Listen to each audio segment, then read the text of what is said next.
Assalamualaikum warahmatullahi wabarakatuh. Assalamualaikum. Alhamdulillah.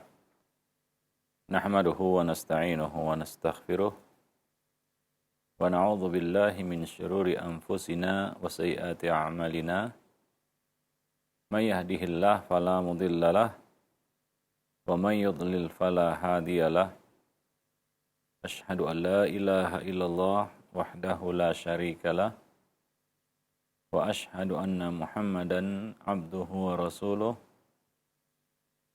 Ya ayyuhalladzina amanu ittaqullaha haqqa tuqatih wa la tamutunna illa wa antum muslimun.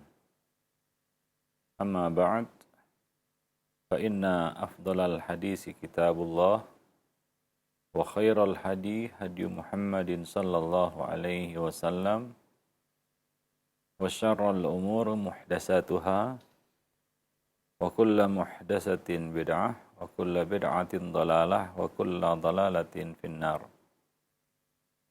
Ma'asyiral muslimin, para pemirsa TV Roja dan para pendengar Radio Roja yang dimuliakan Allah Subhanahu wa taala. Pertama, kita bersyukur kepada Allah Subhanahu wa taala pada siang yang berbahagia ini kita dapat bertemu kembali di dalam saluran kajian Islam ilmiah, yang mana pada kesempatan ini kita akan kembali mengupas buku aktualisasi akhlak muslim. Kita bersyukur kepada Allah Subhanahu wa taala atas kesempatan yang Allah berikan ini, atas kesehatan, keluangan waktu yang masih Allah Subhanahu wa taala curahkan kepada kita semua. Dan juga Allah Subhanahu wa taala masih menjaga kita di atas nikmat Islam dan nikmat sunnah. Dua nikmat yang patut kita syukuri dan perlu kita jaga nikmat tersebut sampai kita bertemu dengannya. Salawat dan salam tidak bosan-bosannya juga kita limpahkan untuk Nabi kita Muhammad sallallahu alaihi wasallam yang telah membimbing kita kepada semua kebaikan ini, sehingga kita dapat mengenali yang hak dan mengikutinya, dan dapat mengetahui yang batil dan dapat menjauhinya. Salawat dan salam juga tidak lupa kita limpahkan untuk keluarga beliau, sahabat-sahabat beliau, dan siapa saja yang mengikuti sunnah beliau sampai hari kemudian. Para pemirsa yang berbahagia dan para pendengar yang dimuliakan Allah Subhanahu wa taala, pada kesempatan yang lalu kita telah membicarakan tentang sebuah akhlak yang patut dimiliki oleh setiap muslim, yaitu tawadhu. Dan kita telah jelaskan bagaimana ketawaduan Nabi kita Muhammad sallallahu alaihi wasallam, yang mana beliau merupakan pemimpin hamba-hamba yang tawadhu. Dan beliau adalah contoh dan teladan kita di dalam bab ini. Dengan keistimewaan, dengan semua kelebihan yang Allah Subhanahu wa taala berikan kepadanya, kepada beliau, namun beliau tetap menjadi hamba yang rendah hati. Beliau senantiasa merendahkan hati beliau kepada setiap manusia, terutama kepada hamba-hamba yang beriman.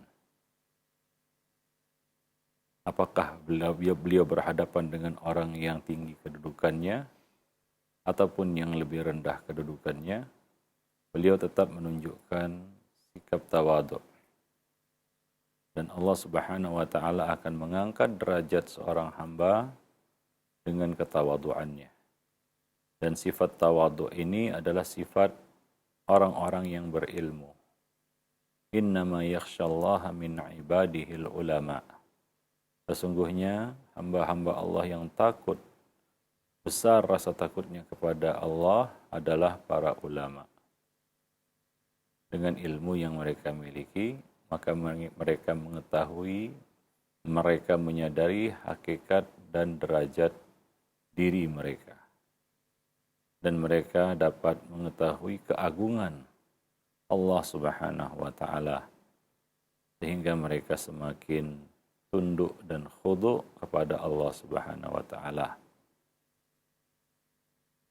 Orang tua kita bilang, tirulah ilmu padi, makin berisi makin merunduk.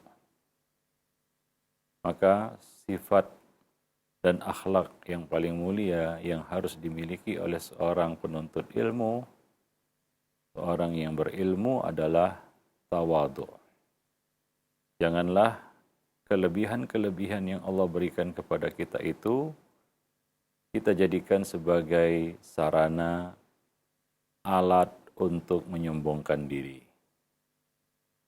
Maka pada pembahasan kali ini kita akan meneruskan pembicaraan berkaitan dengan tawadhu, yaitu lawan dari tawadhu itu sendiri, yaitu kesombongan. Jauhilah kesombongan.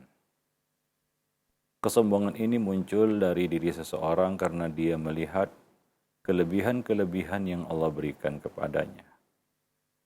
Sehingga ada sesuatu yang dia banggakan di hadapan makhluk-makhluk lainnya. Boleh jadi Allah Subhanahu wa taala memberikan kelebihan harta kepada seseorang, ataupun ilmu, kedudukan, jabatan, nasab, atau hal-hal yang dia menjadi istimewa dari yang lainnya. Dan itu dijadikannya sebagai alat untuk menyombongkan diri.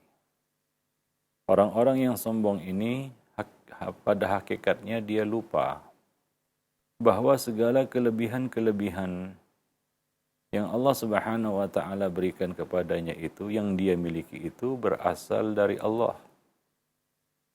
Kapanpun Allah Subhanahu wa taala berkehendak mencabutnya dan memindahkannya kepada orang lain, Allah mampu dan kuasa untuk itu. Dan memang karakter manusia itu, tabiat manusia, apabila Allah memberikan kelebihan, dia cenderung berbuat aniaya. Kalla innal insana la yatgha ar-ra'ahu istaghna. Sungguh ingatlah, sesungguhnya manusia itu la yatgha, suka melakukan perbuatan-perbuatan aniaya, berbuat semena-mena, sewenang-wenang. An ra'ahu istaghna, ketika dia melihat dirinya serba cukup. Sombong ini adalah penyakit yang diderita dan menjangkiti orang-orang yang Allah beri kelebihan. Maka apabila Allah memberikan kelebihan kepada kita, sadarilah itu adalah amanah. Jangan kita gunakan untuk justru merendahkan hamba-hamba Allah, meninggikan diri sendiri, lupa bahwa semua itu berasal dari Allah dan kembali kepada Allah Subhanahu wa taala. Seperti kesombongan Fir'aun yang diberi oleh Allah kekuasaan. Lalu dia berkata, Ana rabbukumul a'la, aku adalah Tuhanmu yang maha tinggi. Seperti kesombongan Qarun yang berkata kepada kaumnya, Innama utituhu ala ilmin indi. Aku mendapatkan semua ini karena ilmu yang ada padaku. Jadi mereka menyombongkan diri. Dan contoh yang terbesar adalah iblis. Iblis ini dahulunya adalah jin yang sangat mulia kedudukannya. Kana minal jinni fafasaqa an amri rabbih. Iblis ini adalah dari kalangan jin. Namun dia fasik, dia membangkang, dia keluar dari perintah Allah Subhanahu wa taala. Disebutkan dalam kitab-kitab tafsir bahwa iblis ini adalah kalangan terkemuka dari kalangan jin. Dia adalah yang paling berilmu di antara mereka, yang paling mulia kedudukannya. Namun semua kelebihan-kelebihan ini membuatnya sombong. hingga akhirnya dia menolak perintah untuk sujud kepada Adam. Aba wastakbar wa kana minal kafirin. Dia enggan melaksanakan perintah Allah dan dia menyombongkan diri. Dan dia termasuk makhluk yang kafir, orang-orang yang kafir. Oleh sebab itu, kita tidak akan mungkin meraih ketawaduan apabila kita masih memelihara sifat sombong. Konsekuensinya, kalau kita ingin menjadi hamba yang tawadu, jauhilah kesombongan-kesombongan. Karena kesombongan ini adalah akhlak yang tercela. Sombong ini adalah penyakit hati yang sangat berbahaya. Maka kita harus waspada. Karena potensi untuk sombong itu sangat besar dan ada pada diri kita. Maka dari itu, kita tetap harus waspada. Jangan merasa kita sudah bersih dari kesombongan. Karena kalau kita merasa sudah bersih dari kesombongan, dikhawatirkan itu akan menyeret kita kepada kesombongan itu. Rata-rata orang yang sombong itu nggak sadar dia bahwa dia sombong. Ya, kesombongan yang ada pada kita itu baru kita ketahui dari orang lain. Orang yang sombong, dia tidak merasa dirinya sombong. Kalau ada seorang yang sombong, kita katakan kamu sombong, dia tidak akan menerima. Mungkin dia akan balas menuduh, melakukan serangan balik, dia mengatakan kamulah yang sombong. Maka orang yang sombong ini tidak menyadari bahwa dirinya telah jatuh dalam kesombongan. Maka kita harus waspada terhadap penyakit sombong ini. Kapan saja, di mana saja penyakit ini dapat menjangkiti seorang hamba.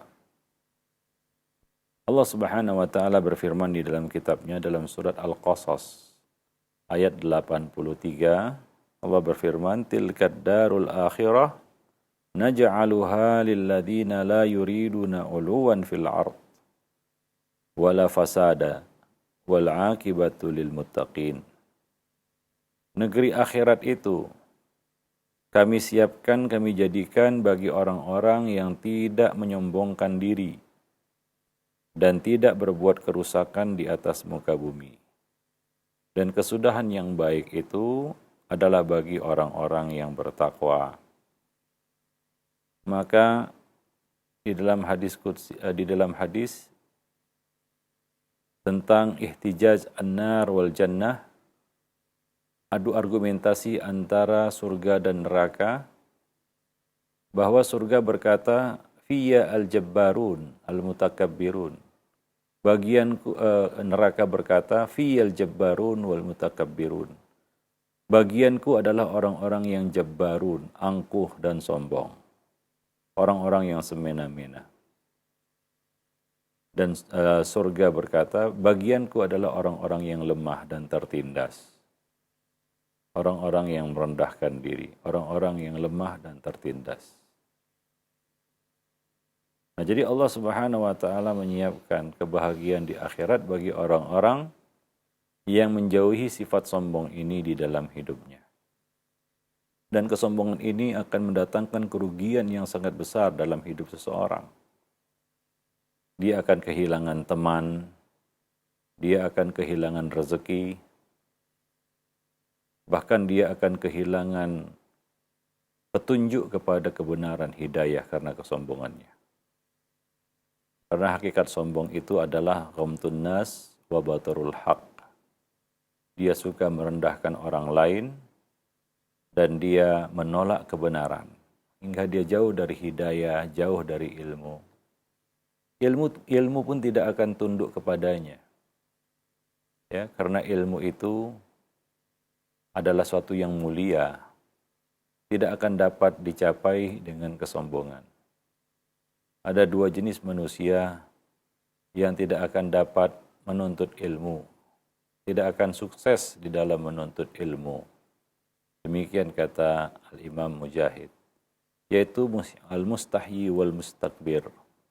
orang yang sangat malu-malu dan orang yang sombong, yaitu malu yang menghalanginya dari ilmu dan kesombongan yang mencegahnya dari ilmu tersebut. Maka jauhilah sifat sombong ini. Niscaya kita akan menjadi orang yang beruntung. Ingatlah bahwa kemuliaan di sisi Allah Subhanahu wa taala itu bukan diukur dari materi, kedudukan, ataupun perkara-perkara duniawi yang dimiliki oleh seseorang. Bukan dari nasabnya, bukan dari jabatannya, bukan dari harta yang dimilikinya, dia tinggal di mana, kendaraan yang dipakainya apa, berapa jumlah uang di rekeningnya, bukan itu. Ukuran kemuliaan di sisi Allah Subhanahu wa taala. Namun Allah menegaskan di dalam kitabnya, di dalam surat Al-Hujurat ayat 13, "Inna akramakum 'indallahi atqakum." Sesungguhnya yang paling mulia di sisi Allah Subhanahu wa taala di antara kamu itu adalah orang-orang yang bertakwa, orang-orang yang paling bertakwa. Semakin tinggi ketakwaan seseorang, maka semakin mulia dia di sisi Allah Subhanahu wa taala. Semakin jauh seorang hamba dari ketakwaan, semakin rendah dan hina pula kedudukannya di sisi Allah Subhanahu wa taala dan di akhirat nanti. Lalu layakkah seorang hamba bersikap sombong, membanggakan diri dengan kelebihan-kelebihan dunia yang dia miliki? Sementara dia tahu bahwa dunia itu tidak sepenuhnya membawa manfaat bagi dirinya. Banyak urusan-urusan dunia itu justru membuat dia semakin jauh dari Allah, terlaknat, sebagaimana yang dikatakan oleh Nabi SAW yang diriwayatkan oleh Abu Hurairah radhiyallahu anhu. Nabi SAW mengatakan, ad-dunya mal'unatun wa mal'unun ma fiha. Dunia itu terlaknat. Ya, yaitu dunia itu dijauhkan dari Allah Subhanahu wa taala, dijauhkan dari rahmat Allah Subhanahu wa taala. Dan terlaknat juga apa-apa yang ada di dalamnya yang berkaitan dengan dunia tersebut. Jadi dunia ini dapat menjauhkan kita dari zikrullah, dari akhirat. Ibarat dua perkara yang tidak akan dapat bertemu, yaitu dunia dan akhirat. Karena dunia itu terus kita belakangi sebenarnya, sementara akhirat itu terus berhadapan dengan kita. Tapi kita terlalu banyak melihat ke belakang, sesuatu yang ada di belakang kita dan akan kita tinggalkan. Dan kita melupakan apa yang di hadapan kita. Wal akhiratu khairun wa abqa. Padahal akhirat itu adalah lebih baik dan lebih kekal. Oleh karenanya, apabila Allah Subhanahu wa taala memberikan kepada kita kelebihan fisik, maka janganlah itu menjerumuskan kita kepada kesombongan. Kalau kita diberi wajah yang ganteng, wajah yang tampan, paras yang cantik, ayu dan rupawan, janganlah itu kita gunakan untuk merendahkan orang-orang yang tidak seberuntung kita. Tidak diberikan hidung yang mancung seperti hidung kita. Tidak diberikan kulit yang putih dan mulus seperti kulit kita. Tidak diberikan badan yang kekar dan atletis seperti diri kita. Lalu kita merendahkan hamba-hamba Allah. Yang itu Allah berikan kepada mereka bukan atas pilihan mereka. Namun Allah yang menciptakan seperti itu. Maka jangan sekali-kali kita ini menghina dan merendahkan ciptaan Allah Subhanahu wa taala. Misalnya kita meremehkan dan mencibir, memandang sebelah mata orang-orang yang cacat. Padahal orang-orang yang cacat itu cacat kalaulah itu bukan pembawaan lahir, itu adalah takdir Allah Subhanahu wa taala atas dirinya. Mungkin karena kecelakaan kerja, mungkin karena ada insiden kecelakaan lalu lintas, atau apapun yang sebenarnya dia juga tidak ingin celaka. Tapi demikianlah hingga dia harus diamputasi, dia tidak punya tangan lagi, dia tidak punya kaki lagi, dia tidak punya penglihatan lagi, dia jadi orang cacat. Nah, kita seharusnya bersyukur orang yang normal ini. Janganlah kita merendahkan mereka. Apalagi orang-orang yang cacat, baik itu fisik maupun yang lainnya, yang mana itu merupakan cacat pembawaan lahir. Dia tidak memilih hal itu. Tapi Allah Subhanahu wa taala menakdirkannya seperti itu. Mukhallaqatin wa ghairi mukhallaqah. Allah menciptakan ada yang sempurna dan ada yang memang Allah ciptakan tidak sesempurna yang lainnya. Tapi itu semua adalah ciptaan Allah Subhanahu wa taala, maka jangan kita menghina dan merendahkan hamba-hamba Allah Subhanahu wa taala. Ya, semua kelebihan itu datangnya dari Allah dan kekurangan itu Allah yang buat. Allah Subhanahu wa taala yang mengatakan seperti itu, kun fayakun, jadilah seperti itu. Maka tidak pantas kita merendahkan hamba-hamba Allah yang punya kekurangan. Ya. Nah, demikian pula apabila Allah Subhanahu wa taala memberikan kepada kita kelebihan intelektual, kita lebih pintar daripada yang lain. Ya, kita lebih berilmu, otak kita lebih encer daripada otak orang lain, saudara kita misalnya, yang IQ-nya jeblok. Ya, maka janganlah kita membodoh-bodohi orang yang mungkin tidaklah sepintar kita. Kewajiban seorang mukmin terhadap mukmin yang lainnya adalah yashuddu ba'duhum ba'dha. Mereka saling menguatkan, mereka saling mengisi satu sama lainnya.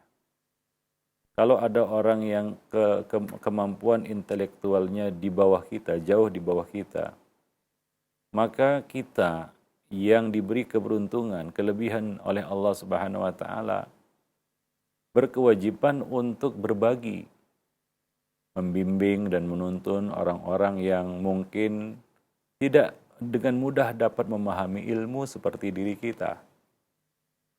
Mengajari orang-orang yang perlu dan butuh bimbingan dari kita karena kemudahan yang Allah berikan kepada kita. Maka kewajiban kita adalah berbagi kebaikan kepada orang lain. Bukan justru malah kita membodoh-bodohi orang yang kurang beruntung itu. Atau kita memanfaatkannya. Atau kita menyombongkan diri, ya, bersikap angkuh di hadapan mereka.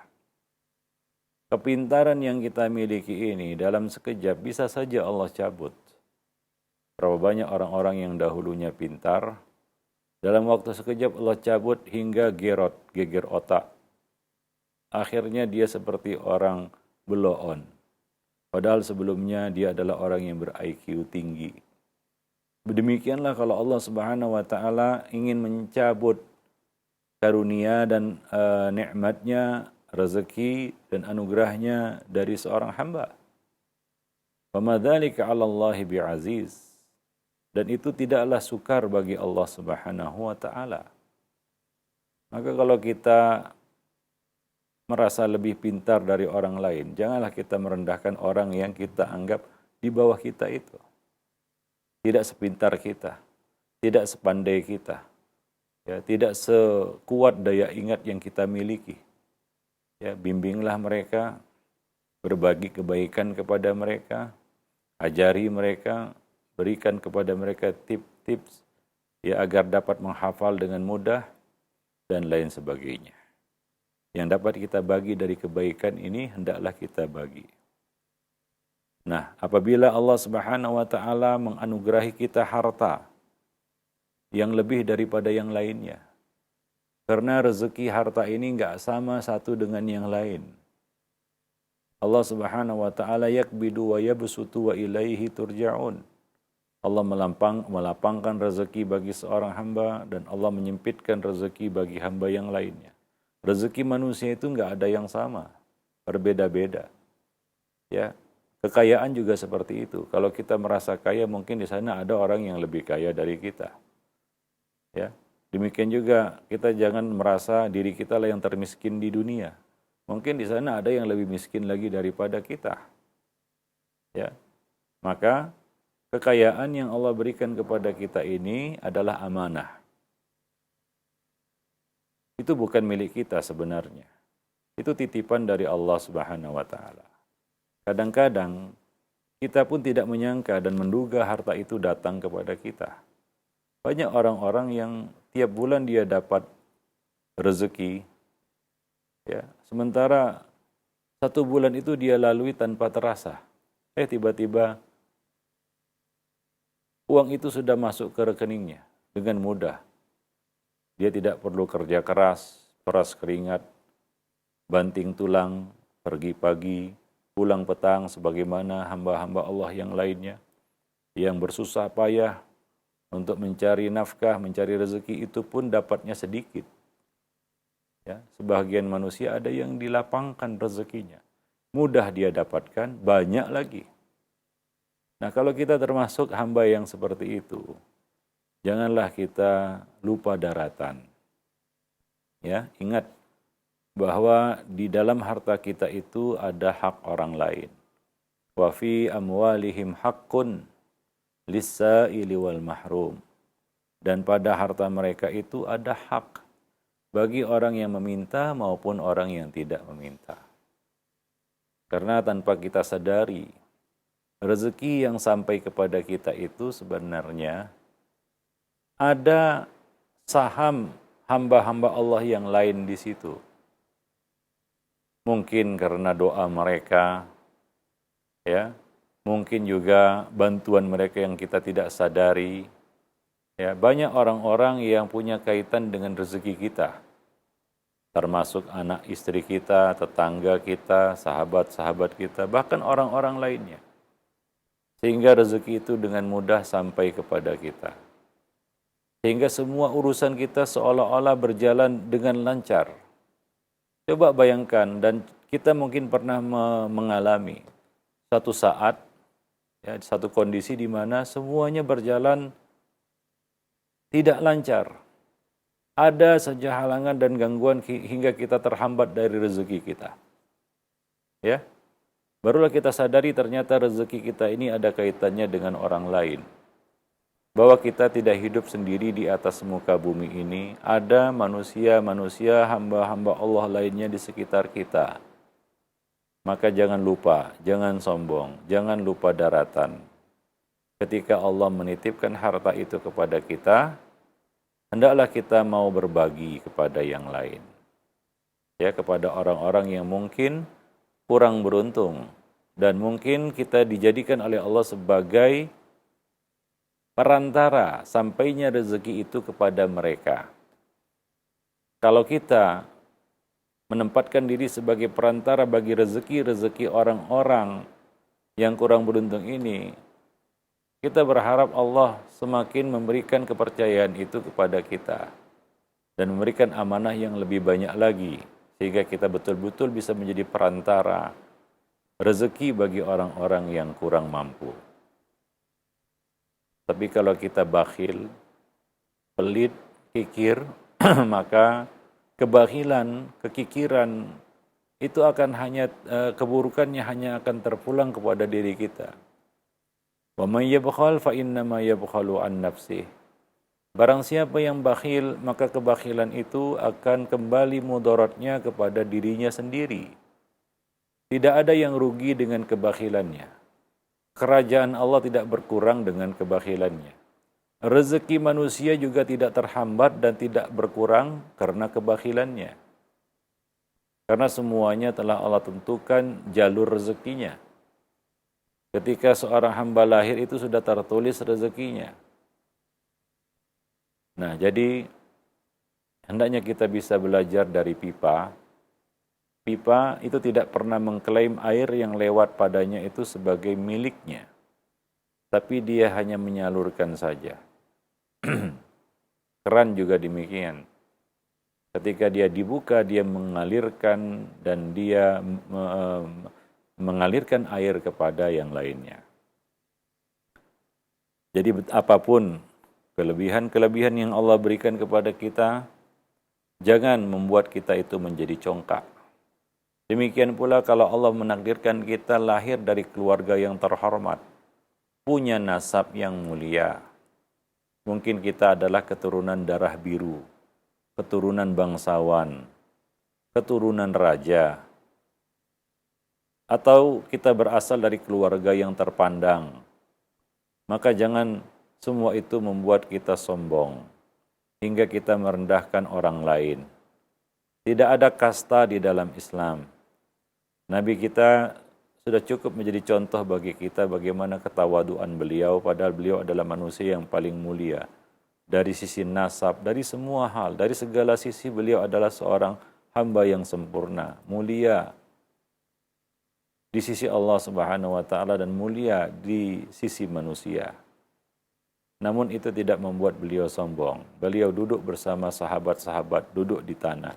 Berjalan kadang-kadang beliau tanpa alas kaki. Apabila berkumpul bersama sahabat-sahabat beliau, maka orang-orang yang sedang mencari beliau tidak akan dapat membedakan mana Nabi dan mana sahabat-sahabat yang lain. Dia akan kecarian siapa Nabi sallallahu alaihi wasallam. Demikian ketawaduan Nabi. Jadi nasab kedudukan yang beliau miliki itu tidak membuat beliau menjadi seorang hamba yang menyombongkan diri di hadapan makhluk. Maka kita tahu bahwa semua kelebihan-kelebihan itu tidak kekal. Dan pada suatu saat nanti pasti akan sirna. Kullu man 'alaiha fan. Semua yang ada di atas muka bumi ini termasuk yang kita miliki itu akan fana. Fana artinya akan hilang. Dan kita sudah menyaksikannya itu tiap hari. Ya bagaimana harta kita berpindah tangan. Bagaimana kedudukan kita makin lama mungkin makin rendah di sisi manusia. Ya banyak orang-orang yang dulu berasal dari keluarga terhormat dan terpandang, tapi sekarang ketika jabatan tidak ada lagi pada dirinya, orang-orang tidak memandang apa-apa. Jabatan itu akan hilang, harta itu akan berpindah tangan. Maka dari itu, hendaknya kita betul-betul memanfaatkan ya untuk kepentingan akhirat kita. Bukan justru membuat kita menjadi sombong di hadapan makhluk. Ingat bahwa semua itu akan kita pertanggungjawabkan di hadapan Allah Subhanahu wa taala. Segala kenikmatan yang diberikan oleh Allah Subhanahu wa taala kepada kita itu akan kita pertanggungjawabkan di hadapannya. Dan dunia dan dengan segala kenikmatannya itu di sisi Allah Subhanahu wa taala tidak lebih mulia daripada nilai sehelai sayap nyamuk. Ya, bahkan lebih rendah nilainya daripada sehelai sayap nyamuk. Seperti yang disabdakan oleh Nabi kita Muhammad sallallahu alaihi wasallam. Nabi sallallahu alaihi wasallam mengatakan, "Wallahi mad dunya fil akhirah illa mithlu ma yaj'alu ahadukum isba'ahu hadhihi wa asyara Yahya bis sababah fil yammi falyanzur bima yarji'." Nabi mengatakan, demi Allah, nilai dunia dibandingkan dengan akhirat hanyalah seperti salah seorang dari kamu mencelupkan jarinya ke dalam lautan. Lalu Yahya yang meriwayatkan hadis ini mengisyaratkan dengan jari telunjuknya. Nabi mengatakan, falyanzur bima yarji'. Coba perhatikan, coba lihat apa yang dapat dia ambil dengan jarinya itu. Sangat sedikit nilainya. Tidak pantas untuk dibanggakan. Tidak pantas untuk dikatakan sesuatu. Ya, itulah nilai dunia di sisi Allah Subhanahu wa taala. Maka ingat bahwa akhirat itu jauh lebih baik. Kesenangan akhirat itu lebih kekal. Kenikmatan akhirat itu tidak ada putus-putusnya. Maka merugilah orang-orang yang kenikmatan-kenikmatan dunia itu justru menghalanginya dari kenikmatan akhirat. Dia mengejar kenikmatan sesaat yang berujung kepada kesengsaraan tiada batas. Maka kita dalam sebuah hadis diingatkan oleh Nabi SAW, ya kalaulah Allah Subhanahu wa taala menakdirkan kita menjadi orang yang kurang beruntung dalam pandangan manusia, ya, yaitu menjadi seorang yang fakir atau miskin, hidup pas-pasan. Janganlah kita berkecil hati. Ya, lebih-lebih lagi janganlah kita fakir, sudah fakir sombong pula itu. Allah tidak akan melihat manusia seperti ini. Sudah miskin, sombong lagi. Maka kalau kita ditakdirkan Allah menjadi orang yang fakir, orang miskin, memang tidak seberuntung nasib yang lain, ya sudah bersusah payah kita mencari rezeki, tapi demikianlah Allah beri sedikit, maka kita jangan berkecil hati, ya jangan berkecil hati, jangan bersuuzon kepada Allah Subhanahu Wa Taala, tapi hiburlah diri kita. Nabi SAW telah memberikan hiburan kepada orang-orang fakir miskin, bahwa mereka akan masuk ke dalam surga 500 tahun lebih dulu daripada orang-orang yang kaya. Nabi SAW mengatakan dalam sebuah hadis, yadkhulul fuqara'ul jannah qabla al-aghniya bi 500 amin nisfi yaum. Orang-orang fakir akan masuk surga 500 tahun lebih dulu, yaitu setengah hari dalam hitungan akhirat. Karena satu hari di sisi Allah sama dengan 1000 tahun dalam hitungan manusia. Nah, orang-orang fakir miskin ini, fuqara ini, lebih dulu masuk surga 500 tahun sebelum orang-orang kaya. Demikianlah keadilan Allah Subhanahu wa taala. Allah Maha Adil. Ya, orang-orang fakir miskin ini, fuqara ini, tentunya mereka tidaklah merasakan kenikmatan hidup seperti yang dirasakan oleh orang-orang kaya. Mereka tidaklah mendapatkan kesenangan hidup seperti yang dirasakan oleh orang-orang yang berada. Ya. Mungkin mereka tidur tidaklah senyenyak orang-orang kaya yang tidur di kasur yang empuk, pakai AC, ya. Hingga tidur pun terlelap sampai pagi, kadang-kadang lupa sholat subuh. Orang miskin mana bisa beli AC? Kalaupun bisa beli AC, dia nggak sanggup bayar bulanannya, terlalu mahal. Ya, dan nggak matching juga dengan rumahnya. Maka hidup pun digubuk derita. Ada orang yang termiskin di dunia, kan begitu. Nggak punya apa-apa, beratapkan langit, beralaskan bumi, beralaskan tanah.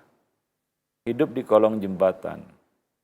Mungkin hidup di tanah orang, ya, numpang, tiba penggusuran digusur, pindah ke tempat yang lain. Ada orang yang nasib hidupnya seperti itu, ya. Mungkin mereka ini adalah orang-orang mukmin. Ya, jangan kita berburuk sangka kepada Allah. Saya sudah taat, saya sudah menjadi orang soleh, kok kenapa Allah menghinakan saya seperti ini? Orang-orang fakir, orang-orang yang diberikan kefakiran, kemiskinan, bukan berarti Allah menghinakan mereka. Karena itu bukan ukuran hina dan mulia di sisi Allah. Sebagaimana ayat yang kita bacakan tadi. Mulia dan hina di sisi Allah itu ditentukan dengan ketakwaan. Kalau kita adalah orang fakir, orang miskin yang bertakwa, itu sebenarnya kita mulia di mata Allah Subhanahu wa taala, dalam pandangan Allah Subhanahu wa taala. Ya, mulia walaupun hina dalam pandangan manusia. Maka Nabi menghibur ya para fakir miskin dengan hadis tersebut. Mereka lebih dulu masuk surga daripada orang-orang kaya. 500 tahun jaraknya. Ya, 500 tahun jauh. Itu bukanlah waktu yang cepat, bukanlah waktu yang singkat, waktu yang panjang. Umur kita aja nggak sampai segitu. Ya, 50 tahun aja sudah terasa lama. Bayangkan menunggu sampai 500 tahun. Itulah keadilan Allah Subhanahu wa taala. Orang-orang miskin ini mungkin sengsara hidupnya 50 tahun dibandingkan dengan orang-orang kaya. Orang kaya menikmati hidup 50 tahun lebih enak daripada orang-orang fakir miskin ini. Tapi keadilan Allah akan berlaku di akhirat nanti. Mereka orang-orang fakir miskin ini lebih dulu mencicipi kenikmatan sorga daripada orang-orang kaya. Walaupun sama-sama masuk sorga. Demikian hamba Allah yang berbahagia. Maka janganlah kita merasa kecewa ataupun merasa Allah Subhanahu wa taala meninggalkan kita, saya sudah soleh, saya sudah taat, sholat 5 waktu enggak tinggal, kadang-kadang juga mengerjakan amalan-amalan sunat, tapi kok nasib saya enggak berubah ya. Ya, jangan kita berkata seperti itu. Syukurilah apa yang Allah berikan. Bersyukurlah kita masih ya dijaga Allah di atas Islam dan di atas sunnah. Dua nikmat ini gak akan bisa dibandingkan dengan nikmat apapun. Bahkan nikmat-nikmat yang ada itu tidak akan ada nilainya apabila kita tidak memiliki nikmat Islam dan nikmat sunnah. Kita tidak akan mau menggantikan nikmat Islam dan nikmat sunnah ini dengan nikmat apapun, karena sangat bernilai harganya dalam pandangan kita. Bagi diri kita, nggak ada yang melebihi ya nilainya nikmat Islam dan nikmat sunnah ini. Maka kita sebagai seorang muslim, mukmin, muttabi' tidak pantas kita mengeluhkan tentang kondisi, status sosial, nasib dan rezeki kita.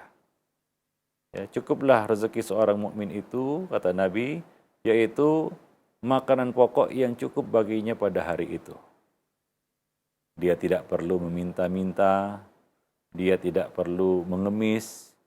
Sudah cukup rezeki yang Allah berikan baginya pada hari itu sudah cukup bagi seorang mukmin. Dan jangan dia mengeluh, jangan dia terus merasa kurang, jangan dia terus melihat ke atas, karena Nabi mengatakan unduru ila man huwa asfala minkum wa la tanduru ila man huwa fawqakum fa innahu ajdar alla tazdaru ni'matallahi alaikum. Jangan selalu melihat ke atas. Lihatlah ke bawah, karena itu akan membuat kamu lebih mensyukuri dan tidak meremehkan nikmat-nikmat Allah yang Allah berikan kepadamu. Nah, demikian hamba Allah yang berbahagia ya. Jadi ya, hendaknya kita menjauhi sifat sombong, ya. Jangan kita merendahkan hamba-hamba Allah yang beriman. Jangan kita merendahkan manusia dengan kekurangan-kekurangan yang ada pada mereka. Jangan kita sombong karena kelebihan yang Allah berikan kepada kita. Karena semuanya itu dari Allah Subhanahu wa taala, dan Allah berkehendak untuk mencabutnya kapanpun Allah suka dan kapanpun Allah mau dari kita. Demikian saja para pemirsa yang berbahagia dan para pendengar yang dimuliakan Allah Subhanahu wa taala. Mudah-mudahan pada kesempatan yang akan datang kita dapat meneruskan pembicaraan kita tentang aktualisasi buku aktualisasi akhlak muslim ini. Ya, mudah-mudahan Allah Subhanahu wa taala menjauhkan kita dari sifat sombong, angkuh dan takabur dan menjadikan kita hamba-hamba yang tawadhu. Wabillahi taufiq wal hidayah. Subhanakallahumma bihamdika asyhadu an la ilaha illa anta wa astaghfiruka wa atubu ilaik. Insyaallah, syukran jazakallahu khair, barakallahu fiik atas seperti yang telah disampaikan oleh Ustaz di kesempatan siang hari ini. Ya, insyaallah sangat bermanfaat sekali bagi kita semua ya, nasihat-nasihat yang penuh faidah apa yang telah diutarakan. Dan selanjutnya kami buka sesi interaktif, sesi soal jawab. Bagi Anda yang ingin bertanya langsung, silahkan Anda bisa menghubungi kami di layanan telepon 021 823 6543 atau Anda bisa mengirimkan pertanyaannya di layanan pesan singkat di 0819 896543. Baik, kesempatan pertama kami berikan di layanan line telepon. Silahkan 021 823 6543. Halo. Assalamualaikum. Waalaikumsalam warahmatullahi wabarakatuh. Dengan siapa di mana? Dari hamba Allah dalam perjalanan. Iya, silakan Ibu. Begini Ustaz, saya mau nanya di luar tema.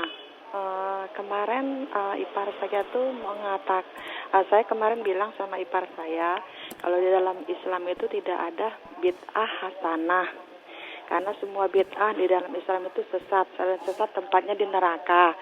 Lalu ipar saya dia kan mengikuti jamaah tabligh. Dia mengatakan kalau memang bid'ah hasanah itu tidak ada dalam Islam, lalu bid'ah orang yang mengatakan bid'ah itu letaknya di mana? Yang membagi-bagikan bid'ah itu letaknya di mana?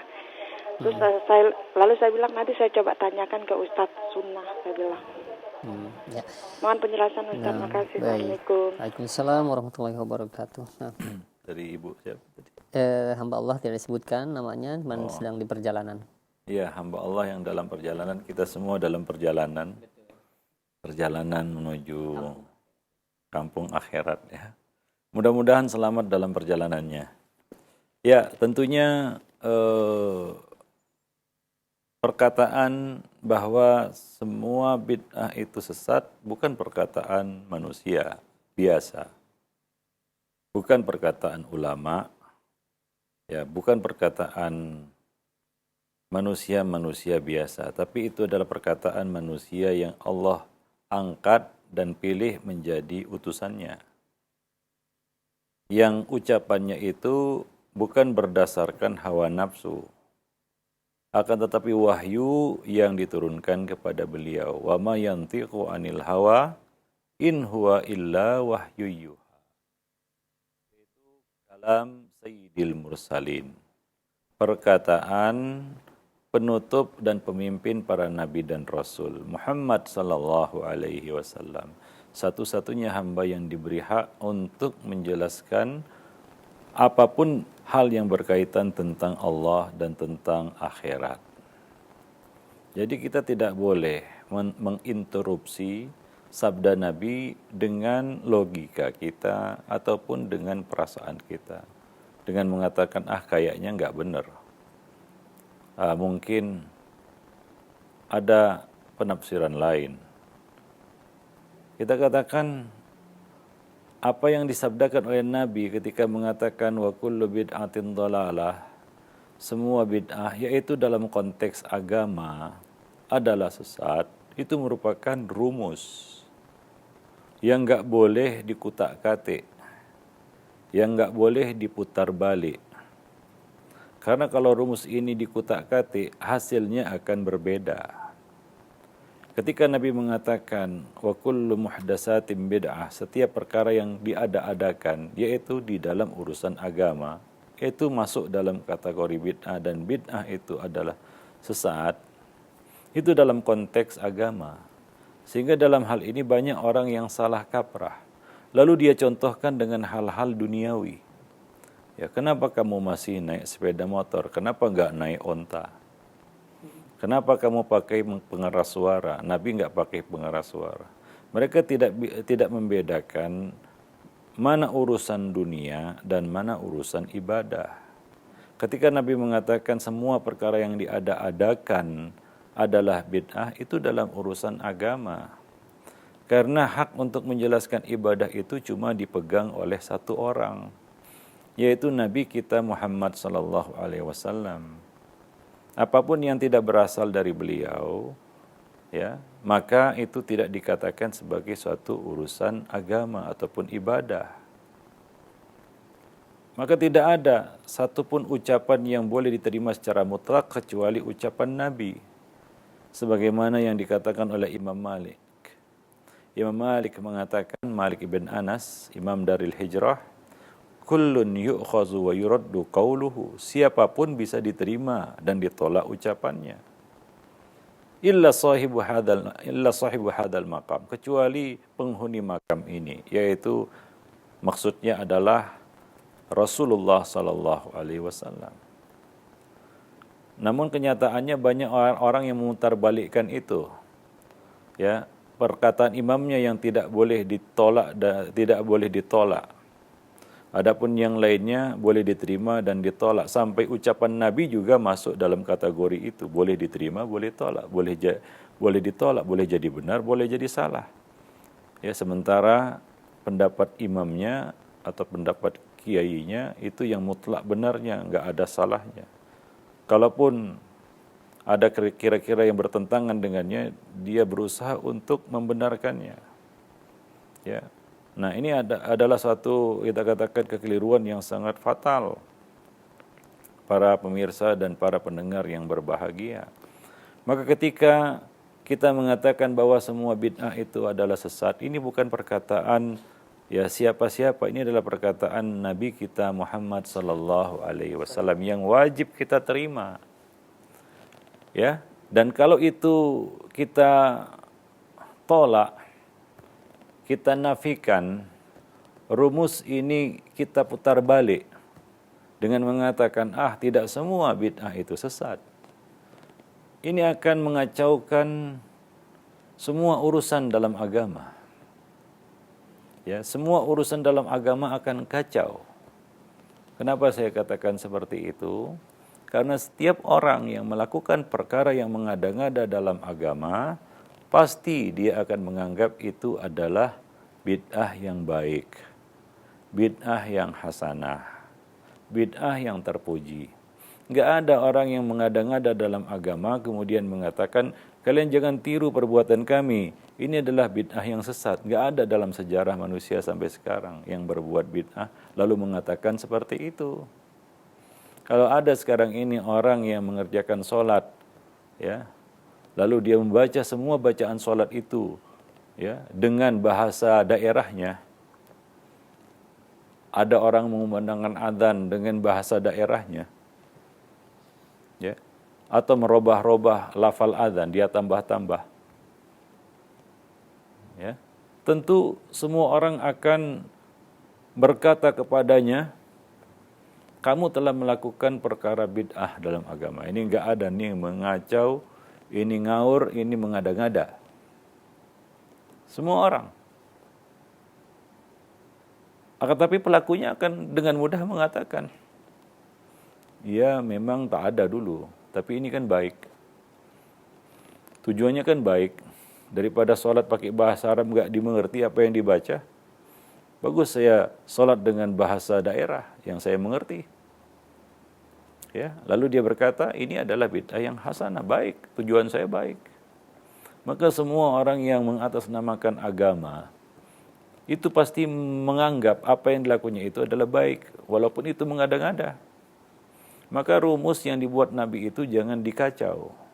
Karena kalau rumus Nabi ini kita putar balik, ya kita kutak-katik, maka akan hancurlah urusan agama kita.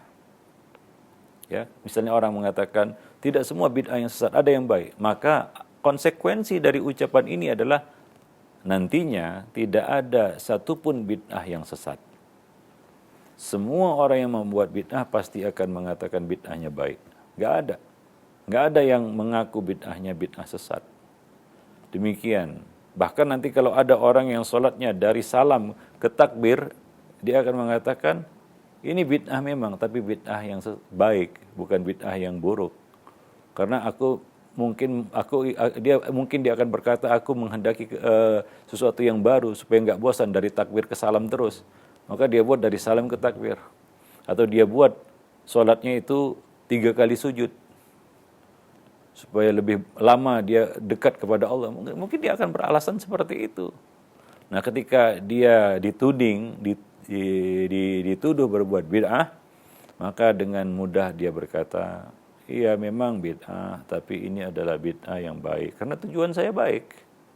Ya, karena orang yang melakukan sesuatu atas dasar agama, tujuannya semuanya baik sebenarnya. Ya, tapi caranya yang salah. Wallahu a'lam bishawab. Ya, jazakallahu khairan atas jawaban Ustaz. Demikian untuk yang bertanya, dan selanjutnya mungkin kami akan angkat terlebih dahulu pertanyaan di layanan pesan singkat. Nah, ada pertanyaan Ustaz. Ustaz, ada seorang suami yang berniat ingin menikahi akhwat untuk menjadi istri yang kedua. Namun istri yang pertamanya tidak setuju. Sang suami tidak mau larut dalam maksiat, maka dia berencana tetap akan melanjutkan menikahi akhwat tersebut. Apa saran Ustadz bagi si suami tersebut? Apakah tetap melanjutkan tanpa ridho dari istri yang pertama, bahkan mengancam akan pergi dan minta cerai jika dilanjutkan? Apakah dengan ini suami telah menzalimi dari istri yang pertamanya? Ya, sebenarnya tidak ada syarat mendapat restu dan izin dari istri yang pertama. Itu bukan syarat. Tapi yang menjadi syarat utama di dalam melaksanakan sunnah ta'addud atau poligami ini adalah kemampuan, kudrah untuk melakukannya. Kemampuan untuk berlaku adil dalam hal pembagian giliran dan nafkah. Kemampuan finansial ini merupakan syarat mutlak. Kalau kita tidak mampu, dan memang tidak mampu, ya, ada di sana saluran lain. Sebagaimana seorang yang pemuda yang ingin menikah dan dia tidak mampu, maka ada solusi lain di dalam syariat. Dia tidak boleh memaksakan diri apabila dia tidak mampu, dia modal nekat lanjut saja kepada jenjang pernikahan sehingga anak orang kelaparan dibuatnya, terlantar dibuatnya. Ini bukan merupakan tujuan syariat. Ya, kalau dia tidak mampu, maka ada saluran yang lain. Jangan dia paksakan diri, udah tak mampu, lalu dia tetap melangkah. Ini namanya bonek. Ya, bondo nekat maksudnya. Nekat, modal nekat namanya. Ya. Demikian juga kalaupun kita sudah punya istri dan ada dorongan dan misalnya ya, kita dihadapkan oleh satu kondisi, kita khawatir jatuh dalam zina. Ya. Itu kalau kita mampu, ya, kalau kita mampu secara finansial dan mampu ya menafkahi dua istri, silahkan melangkah kepada jenjang yang selanjutnya, yaitu mengamalkan sunnah ta'addud atau poligami. Tapi kalau kita tidak mampu secara finansial, ya, tidak mampu memberikan nafkah kepada dua istri, fawahidah kata Allah Subhanahu wa taala, cukuplah kamu dengan yang satu itu, dan kalau ada yang mendesak maka ada saluran lain. Khawatir zina, ada saluran lain, yaitu apa? Saum. Ya. Jadi kita tidak boleh memaksakan diri hingga akhirnya apa? Semua urusan jadi berantakan. Ya. Istri yang pertama terlantar, anak-anak terlantar, istri kedua pun nggak mampu dia nafkahi karena memang dia termasuk orang yang miskin misalnya. Hidup pas-pasan. Ya. Maka semuanya harus dengan ilmu. Ayat mengatakan fa in khiftum alla ta'dilu fawahidah. Jika kamu khawatir tidak berlaku adil, maka fawahidah, maka satu. Kalau kamu mampu silakan melangkah. Jadi nggak ada kaitannya dengan izin istri pertama, restu istri pertama. Kalaulah itu menjadi syarat, itu tidak akan bisa dilakukan. Tidak akan dapat restu, tidak akan dapat izin. Sampai kapanpun tidak akan dapat izin. Ya, tapi kalau kita punya kemampuan untuk melangkah ke situ, ya, dan kita telah berhitung akan membawa maslahat ya bagi diri kita dan kita terhindar dari satu mafsadat, itu adalah langkah yang terbaik, silakan melangkah. Ya, tentunya kita hidup tidak sama seperti zaman dahulu. Ya, tidak sama seperti hidup di zaman dahulu. Dahulu di zaman Nabi ada orang yang menikah modalnya kain sarung. Tapi sekarang tentunya itu sulit untuk diwujudkan. Ya, modal kita cuma kain sarung. Ya, berbeda. Dulu nggak ada yang namanya biaya pendidikan. Nah, sekarang kita bukan hanya harus mencukupi ya kebutuhan kita dan istri kita, anak-anak kebutuhan pendidikannya, apakah mereka akan terlantar karena langkah yang kita ambil? Sehingga ada sebagian orang yang menelantarkan anak-anaknya. Dititipkan ke pondok, nggak bayar-bayar uang makan, uang sekolah, apalagi uang gedung. Akibatnya bagaimana? Pondoklah yang terzalimi. Ya, hingga akhirnya pondok harus menunggak karena banyak kali santri yang nggak bayar. Kemana orang tuanya? Nggak perhatian, sibuk. Katanya mau mengamalkan sunnah. Ini adalah kenyataan yang juga terjadi. Maka syaratnya, ketentuannya adalah kemampuan. Dan setiap orang tahu di mana kemampuan dirinya. Apakah dia punya penghasilan yang cukup memberikan dua kediaman untuk kedua istrinya, ya, nah dan seterusnya. Mampu mencukupi kehidupan nafkah kebutuhan lahir batin dua istrinya. Nah, itu semua masing-masing kita yang tahu bagaimana keadaan kita. Wallahu a'lam bishawab. Ya, jadi nggak ada kaitannya dengan izin dan restu istri pertama, apalagi restu mertua, kan begitu. Ya, nah, jazakallahu khair atas jawaban Ustaz. Demikian ya untuk yang bertanya. Ya, mungkin kami akan berikan kesempatan di layanan yang telepon. Silakan 0218236543. Ya, silahkan. Halo. Assalamualaikum. Waalaikumsalam warahmatullahi wabarakatuh. Dengan Bapak siapa di mana Pak? Dan mohon maaf sebelum dilanjutkan, dikecilkan terlebih dahulu Pak volume TV atau radionya supaya tidak ada gangguan suara dari TV atau radionya. Assalamualaikum Ustaz. Waalaikumsalam. Waalaikumsalam. Dengan Bapak siapa di mana Pak? Dari Riau. Iya, dengan silakan Pak. Amba Allah dari Riau. Iya, silakan Pak. Gini Pak, ini mau menanya tadi masalah ini. Masalah itu sombong dan ujub tadi Pak. Mm-mm. Jadi cara macam mana? Sebab kita ini mungkin itu punya sombong dan ujub itu apakah penyakit hati Pak. Itu kadang kita itu selalu didatangi oleh setan, menggoda. Jadi macam mana caranya supaya kita netral dalam keadaan supaya kita jangan sombong, jangan takabur. Ya tolong nasihat macam mana caranya supaya Baik. kita bisa tambah apalah Baik. supaya bisa netral lah Pak. Iya. Itu aja ya Pak. Baik, terima kasih banyak Bapak. Assalamualaikum. Waalaikumsalam warahmatullahi wabarakatuh. Ya, Ya, kepada Pak mohon kembali hamba Ustaz, Allah di ya, Riau.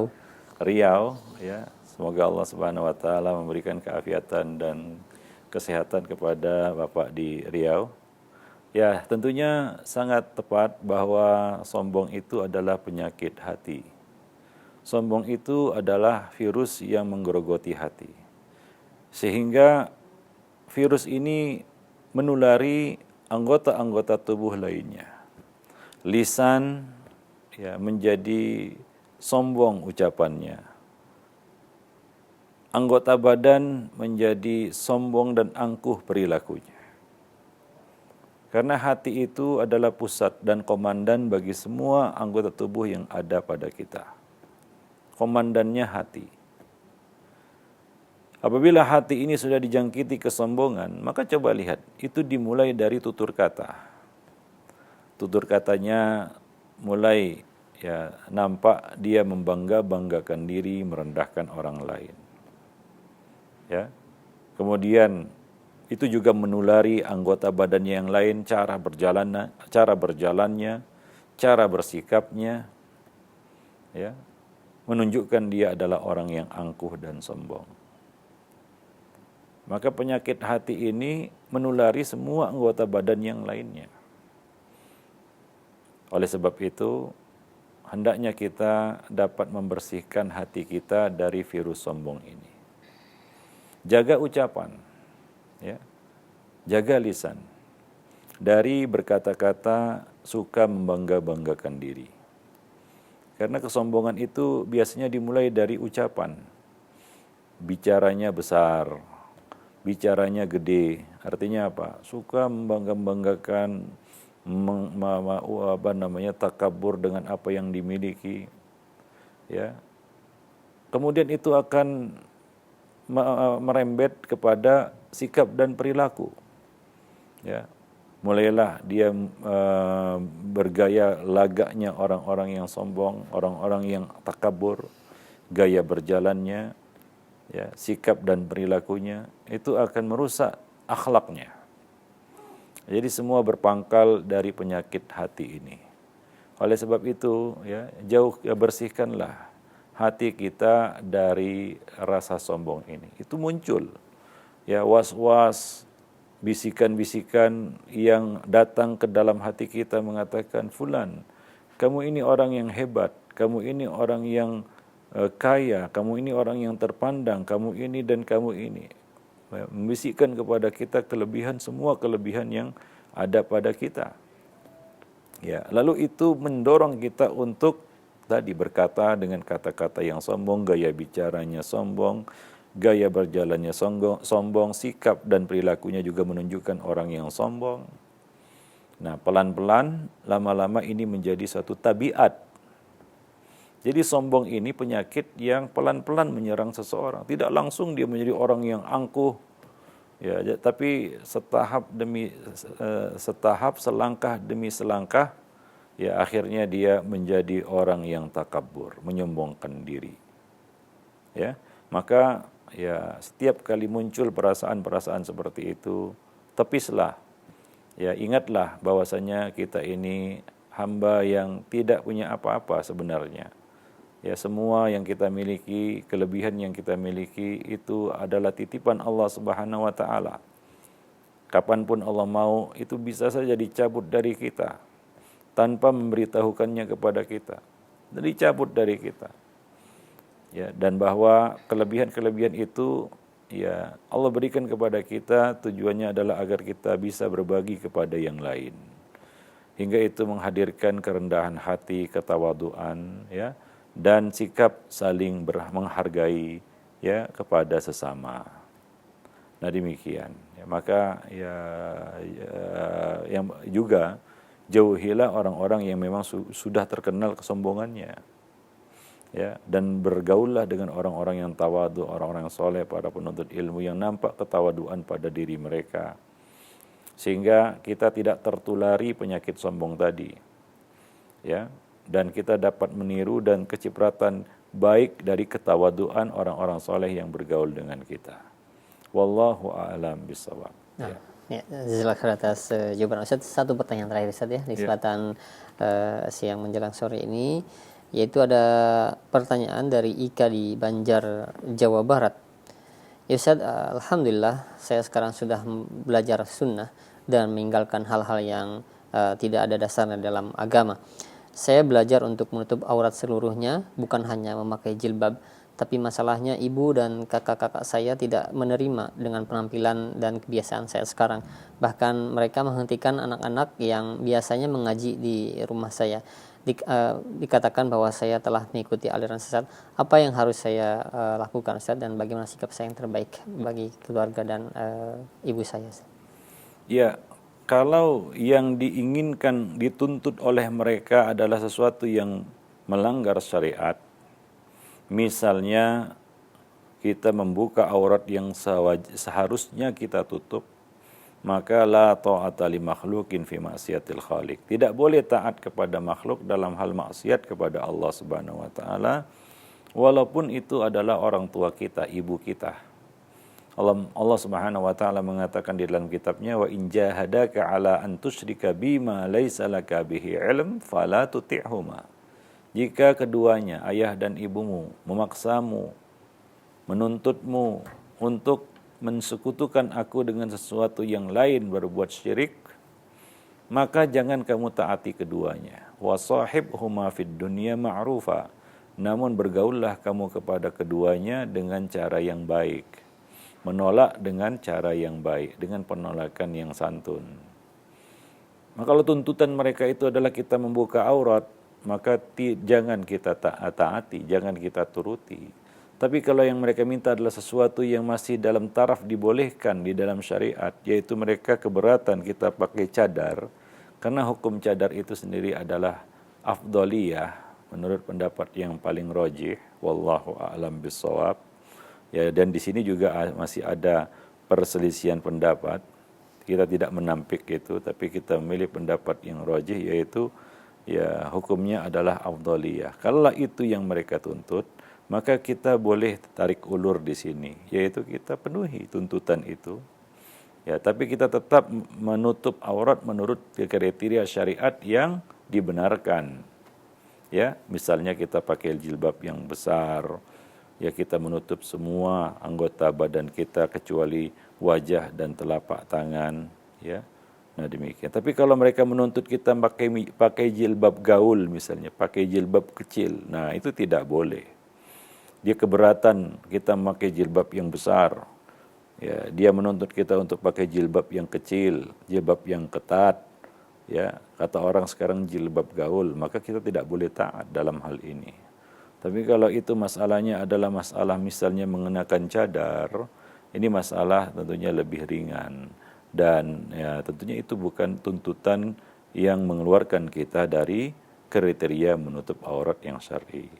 Karena masalahnya hanyalah afdoliyah. Wallahu a'lam bishawab, ya. Dan mudah-mudahan suatu saat kelak mereka bisa memahami dan pada akhirnya bisa menerima apa yang ingin kita lakukan, yaitu kita bercadar misalnya, ya, memakai purdah. Ya, maka kita tidak boleh memaksakan mereka untuk menerima hal ini kalau mereka belum bisa menerimanya. Wallahu a'lam bishawab. Tapi ingat, ya, ada batas-batas yang harus kita perhatikan. Ya, tadi kita sebutkan bahwa kalau tuntutan itu berkonsekuensi jatuhnya kita kepada maksiat, melanggar perintah Allah, maka ini tidak boleh dipenuhi. Wallahu a'lam. Nah, demikianlah para pemirsa TV Raja yang berbahagia dan para pendengar Radio Raja yang dimuliakan Allah Subhanahu wa taala. Pertemuan kita pada siang menjelang sore hari ini mudah-mudahan bermanfaat. Lebih dan kurang saya mohon maaf. Wabillahi taufiq wal hidayah. Subhanakallah bihamdik asyhadu an la ilaha illa ant wa astaghfiruka wa atubu ilaik. Wassalamualaikum warahmatullahi wabarakatuh.